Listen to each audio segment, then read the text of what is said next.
Okay, so Animal Crossing New Horizons is arguably the best Nintendo Switch game of the year, and it's on the way to be the best-selling Switch game of all time. I absolutely loved Animal Crossing New Leaf on the 3DS, and so when a brand new Animal Crossing game was announced for the Switch, I was frickin' hyped. Then came the game's release, and I think it was released at the perfect time. We were all stuck in our homes because of the coronavirus, and when the world was in a pretty bad state, the most wholesome, relaxing game was released. With that being Doom Eternal. I'm just kidding, it's obviously Animal Crossing New Horizons. I played way too much of the game within its first week of being released, and I honestly couldn't see anything wrong with the game. However, here we are nearly 10 months later, and I can barely even find the energy to play New Horizons. Mainly because of one problem, and so in this video I am going to be talking about that problem. So yeah, let's start the video.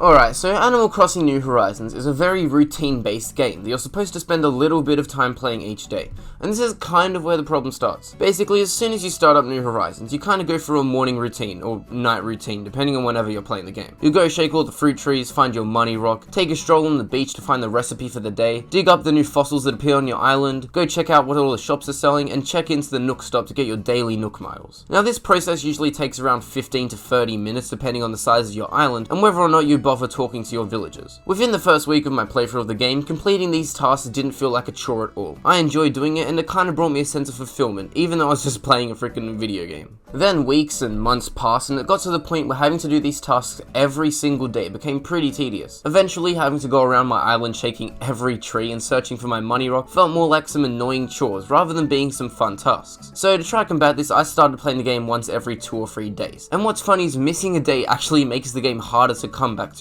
as you'll now have double or even triple the amount of fruit to pick, your daily Nook Mile counter would have reset, your beach will be littered with seashells, and it just doesn't make for a good return to the game. I know that Animal Crossing New Horizons is a life simulation game, meaning that it's meant to make a routine that we have to do on a daily basis. But when a game feels like a chore to play, I think that's a flaw in the game design. Now you might be thinking to yourself, well, what is your big idea to fix this problem? And honestly, I do not have one. I guess if the point of life simulation games is to make you feel like you're doing some chores, then New Horizons perfectly captures that feeling. Now, as I said earlier, going through the routine of collecting fruit and all that stuff was fun when I'd just gotten the game. But over time, this routine became more like a list of chores, and this is because of how progress at the start of the game is so rapid, compared to the extremely slow progress made when you've put in around 50 or more hours into the game. When you're first starting out on your island, nearly every day a new character is arriving, or a new shop is being built, or your house is being expanded, and these constant changes make you feel like all the small tasks you're doing are actually going towards something. But when you've built the biggest house possible and you have access to all the different shops and services on the island, the routine that the game once created just feels pointless to complete. And with all that said, it's just about the end of the video. My goal with this video was to just talk about a problem with New Horizons that I haven't seen many people talk about. I didn't intend for the video to be overly negative, but if it did come off that way, I apologize. My love for the Animal Crossing series is still there, it's just I don't know if I'll ever get back into New Horizons. But anyways, leave a like on the video if you enjoyed, leave a dislike if you didn't, subscribe to the channel for more Nintendo content, and thanks for watching.